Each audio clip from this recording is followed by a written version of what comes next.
नमस्कार छात्रों, आप सभी को पुनः मैं Surendra Kumar Prem sir Alauli YouTube channel पर हार्दिक स्वागत करता हूं। आप मेरी पिछली वीडियो में सब्जेक्ट, ऑब्जेक्ट, प्रीडिकेट, कॉम्प्लीमेंट की परिभाषा के साथ एग्जाम्पल समझ चुके हैं। उसी कड़ी को आगे बढ़ाते हुए हम आज ऑब्जेक्ट पता लगाने के नियम को पढ़ते हैं। तो आइए हम लोग समझना स्टार्ट करते हैं। ऑब्जेक्ट पता लगाने का नियम, जैसा कि आप देखे हैं कि हेडलाइन क्या लिखा हुआ आपका, ऑब्जेक्ट पता लगाने का नियम। जिस हिंदी वाक्य में मुख्य क्रिया से, जैसा कि ये आपके सामने जो होता है दो हिंदी वाक्य लिखा हुआ, यहां पर देख रहे होंगे दो हिंदी वाक्य लिखा हुआ आपका। एक है वह अखबार पढ़ रहा है और दूसरा है वह अच्छी जिंदगी गुजार रहा है। पहला क्या है, वह अखबार पढ़ रहा है और दूसरा है वह अच्छी जिंदगी गुजार रहा है।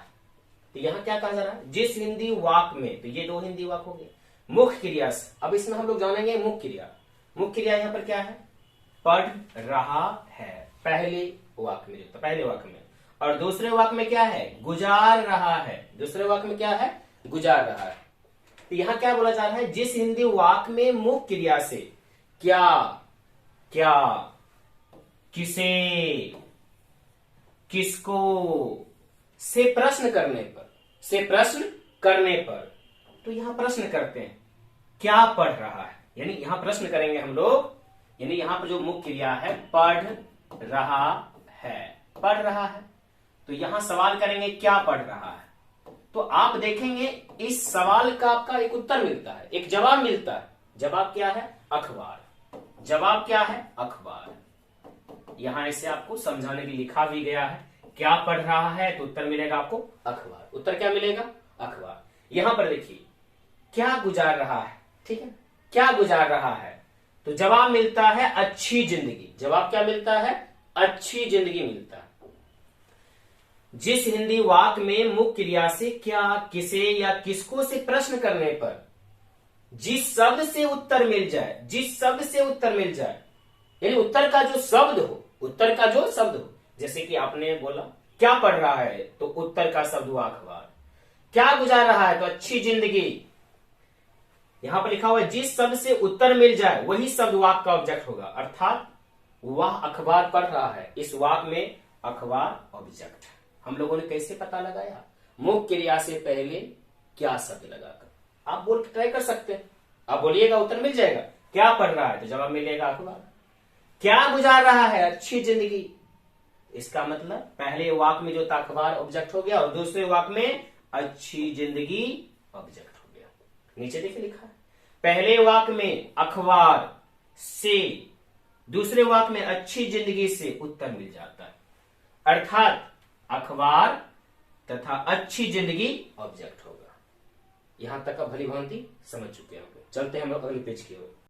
देखिए अब टिप्स के बारे में जानते हैं, ऑब्जेक्ट के बारे में, टिप्स के बारे में पहले हम लोग जान लेते हैं। टिप्स क्या है, जब किसी वाक्य में डायरेक्ट और इनडायरेक्ट दोनों ऑब्जेक्ट्स हो।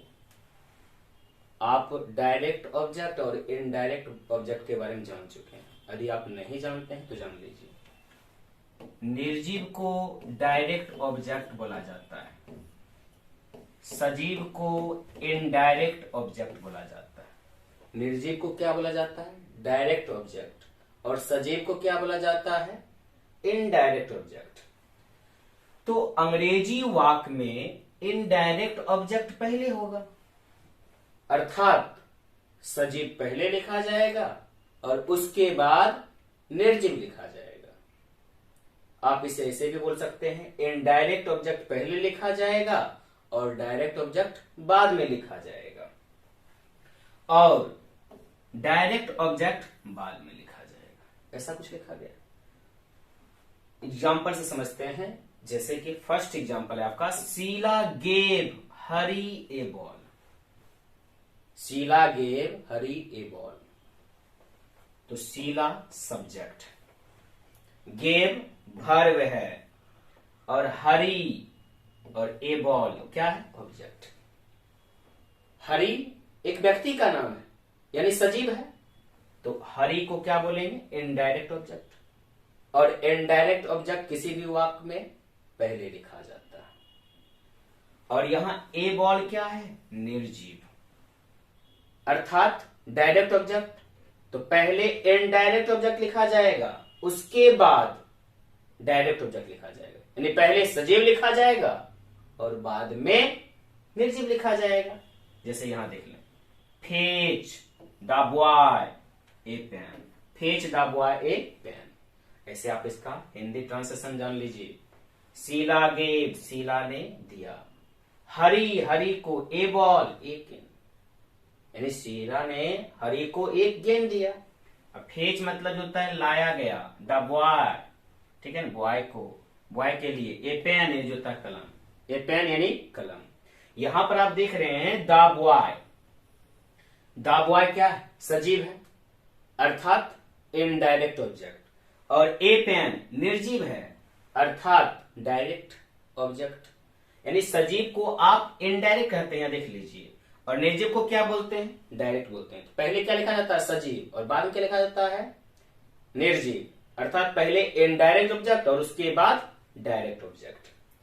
डायरेक्ट ऑब्जेक्ट को इनडायरेक्ट ऑब्जेक्ट के पहले भी रखा जा सकता है।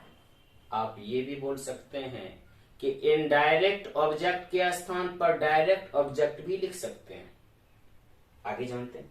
लेकिन ऐसा करने पर इनडायरेक्ट ऑब्जेक्ट के पहले टू या फोर, ये दोनों क्या हुए? प्रीपोजिशन का प्रयोग करना होगा।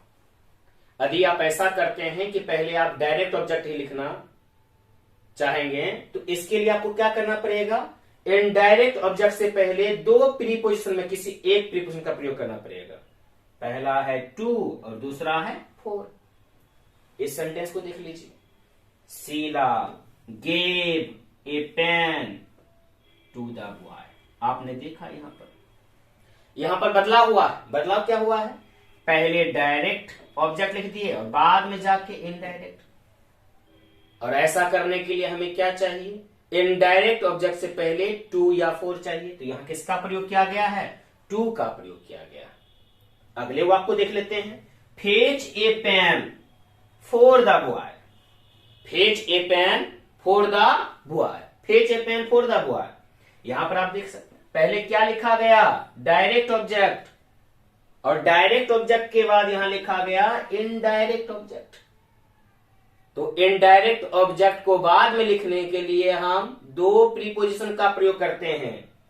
पहला क्या है? टू, दूसरा क्या है? फोर। देख सकते हैं यहां किसका प्रयोग किया गया? फोर का प्रयोग किया गया, फोर का प्रयोग किया गया। इससे आगे समझते हैं।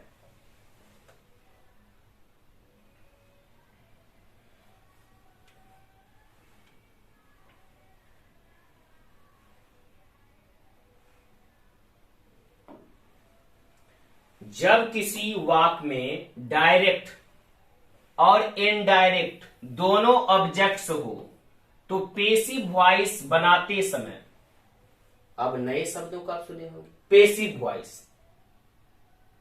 तो इसी पढ़ाई के सिलसिले में हम लोग आगे चल के पढ़ेंगे पेसिव वॉइस का, मेन वॉइस के बारे में। तो पेसिव वॉइस बनाते समय इनडायरेक्ट ऑब्जेक्ट शुरू में सब्जेक्ट के स्थान पर रखा जाता है। दो वाक्य से समझते हैं। He gave Suresh a book. यहां भी आपने देखा होगा, इस सेंटेंस में भी आपको पता चला होगा कि पहले क्या लिखा गया? इनडायरेक्ट ऑब्जेक्ट, उसके बाद क्या लिखा गया? Direct object. यदि हम इन दोनों को स्थान को चेंज करेंगे, दोनों के स्थान को चेंज करेंगे, तो हमें क्या करना पड़ेगा? इनडायरेक्ट ऑब्जेक्ट से पहले टू या फोर प्रीपोजिशन का प्रयोग करना पड़ेगा। हम इसे तब ऐसे भी लिख सकते हैं, he gave a book to Suresh. He gave a book to Suresh, यानी क्या लिख सकते हैं?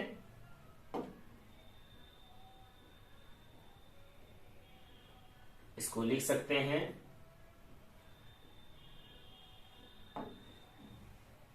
He gave a book to Suresh, ऐसा भी लिख सकते हैं। He gave a book to Suresh, या यहां पर हम फोर प्रीपोजिशन का प्रयोग कर सकते हैं, फोर प्रीपोजिशन का प्रयोग कर सकते हैं। इसी का जब पेसिव बनाया गया, ठीक है, अब यहां लीजिए, Suresh was given a book by him, ये पेसिव वॉइस में क्या लिखा गया था, जब किसी वाक्य में डायरेक्ट और इनडायरेक्ट दोनों ऑब्जेक्ट्स हो तो पेसिव वॉइस बनाते समय इनडायरेक्ट ऑब्जेक्ट शुरू में सब्जेक्ट के स्थान पर रखा जाता है। यहां पर भी देख सकते हैं आपको सब्जेक्ट का स्थान पा गया, ठीक है, Suresh was given a book by him. आगे ध्यान देंगे जो उत्तर,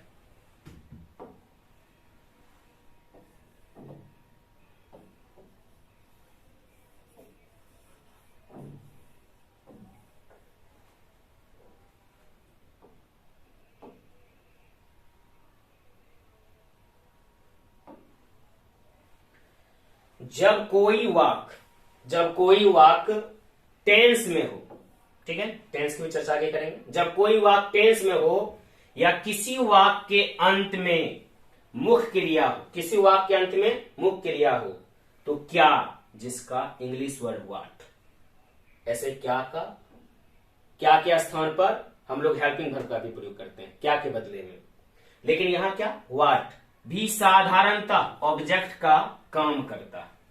इस वाक्य को देखा जाए, उसने क्या किया, तो उसने हो गया आपका सब्जेक्ट, और हिंदी में आप लोग जानते होंगे हिंदी में क्या संरचना है, पहले कर्ता, उसके बाद कर्म और उसके बाद क्रिया। भले इसको इंग्लिश में ऐसे करते हैं हम लोग, पहले कर्ता, उसके बाद क्रिया और उसके बाद कर्म, यानी क्रिया के बाद कर्म। तो यहां आप देख सकते हैं उसने, तो ये आपका कर्ता हो गया, और क्या, ये आपका कर्म हो गया, और ये क्या हो गया, ये क्या हो गया आपका क्रिया हो गया। हिंदी में क्या बनावट है वाक्य का, कर्ता, कर्म, उसके बाद क्रिया। तो यहां पर ध्यान दीजिएगा, ये क्या हो गया आपका जो होता है कर्ता, जिसे इंग्लिश में क्या बोलते हैं, सब्जेक्ट बोलते हैं, और ये क्या हो गया, ऑब्जेक्ट हो गया, और ये क्या हुआ, वर्ब हो गया। व्हाट डिड ही डू, इसका इंग्लिश ट्रांसलेशन है उसने क्या किया, तो यहां पर व्हाट क्या है, ऑब्जेक्ट है, व्हाट क्या है, ऑब्जेक्ट है।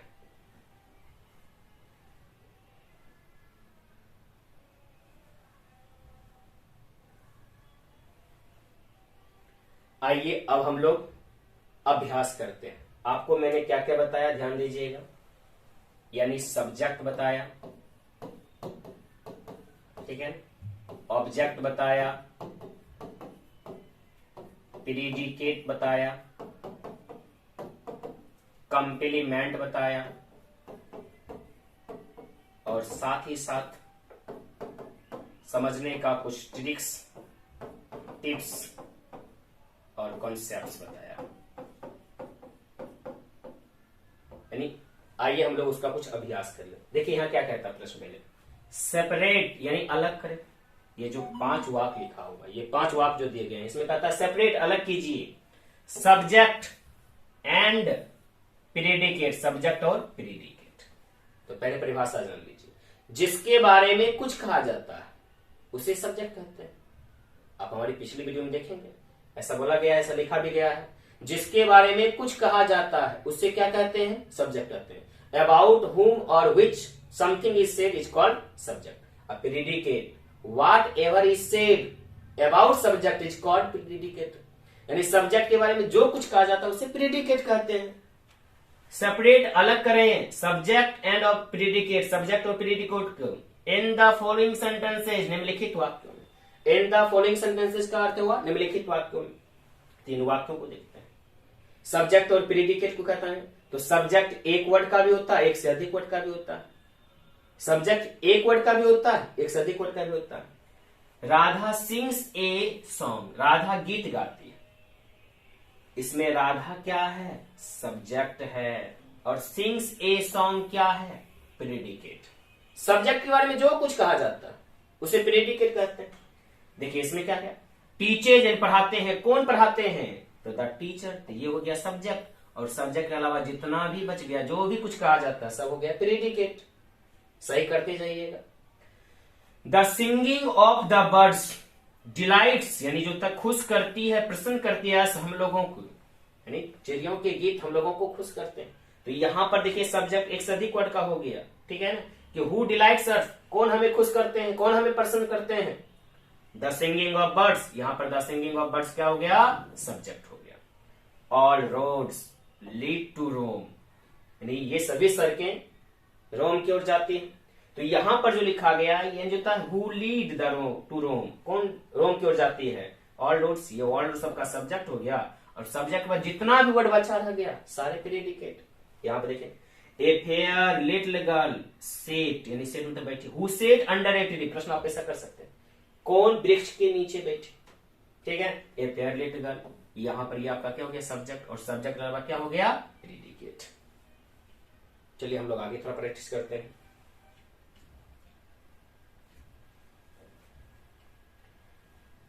पहले प्रश्न को समझिए, पॉइंट आउट यानी बताओ द ऑब्जेक्ट्स, ऑब्जेक्ट को, इन द फॉलोइंग सेंटेंसेज, निम्नलिखित वाक्यों, निम्नलिखित वाक्यों में ऑब्जेक्ट को बताइए।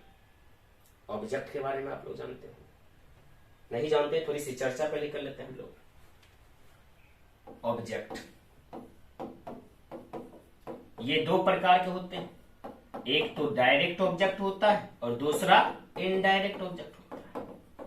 दूसरा क्या होता है, इनडायरेक्ट ऑब्जेक्ट होता है। डायरेक्ट यानी निर्जीव, और इनडायरेक्ट यानी जो होता है सजीव। इनडायरेक्ट यानी सजीव, इनडायरेक्ट यानी सजीव। हम लोग पढ़े भी हैं, the word except subject on which the action of the verb effects is called object. यानी सब्जेक्ट को छोड़कर जिस पर काम का फल पड़ता है उसे ऑब्जेक्ट कहते हैं। यहां पर देखेंगे सब्जेक्ट में पहचानते हैं, सी क्या है, सब्जेक्ट, दिस न्यूज क्या है, सब्जेक्ट, आई क्या है, सब्जेक्ट है, राम क्या है, सब्जेक्ट है, दे क्या है, सब्जेक्ट है, ही क्या है, सब्जेक्ट है, राम क्या है, सब्जेक्ट है, हरि क्या है, सब्जेक्ट। अब वर्ब करते हैं, ब्राउड क्या है, वर्ब है, कोज्ड क्या है, वर्ब है, सेंट क्या है, वर्ब है, किल्ड क्या है, वर्ब है, मेड क्या है, वर्ब है, फेल्स क्या है, वर्ब है, सॉ क्या है, वर्ब है, इज प्लेइंग क्या है, वर्ब है, और वर्ब के बाद ऑब्जेक्ट रहता है। तो यहां पर आपका मी भी ऑब्जेक्ट हो गया और फूड भी ऑब्जेक्ट हो गया। लेकिन कहा जाए मी डायरेक्ट ऑब्जेक्ट है कि इनडायरेक्ट, पता कर सकते हैं। मी का मतलब होता है मुझे, ये सब्जेक्ट के लिए प्रयोग किए जाते हैं। तो यहां पर आपका हो गया इनडायरेक्ट। और फूड क्या हो गया, डायरेक्ट ऑब्जेक्ट हो गया। फूड क्या हो गया, डायरेक्ट ऑब्जेक्ट हो गया। फूड क्या हो गया, डायरेक्ट ऑब्जेक्ट हो गया। अब यहां पर देखिए हेम क्या हो गया, हेम आपका ऑब्जेक्ट हो गया, ठीक है, ठीक है। मनी के हिम और मनी, ये देखिए दोनों से ऑब्जेक्ट हो गया। यानी जो होता है वर्ब के बाद अक्सर आपको जो होता है ऑब्जेक्ट नजर आएगा। तो यहां पर क्या है, ऑब्जेक्ट हो गया। ये भी क्या आपका ऑब्जेक्ट हो गया, ये भी क्या हो गया, ऑब्जेक्ट हो गया आपका जो था। यहां पर भी क्या हो गया, ये ऑब्जेक्ट हो गया, और यहां पर ये ऑब्जेक्ट हो गया। ये सारे क्या है, ऑब्जेक्ट से। ये सारे क्या है, ऑब्जेक्ट से।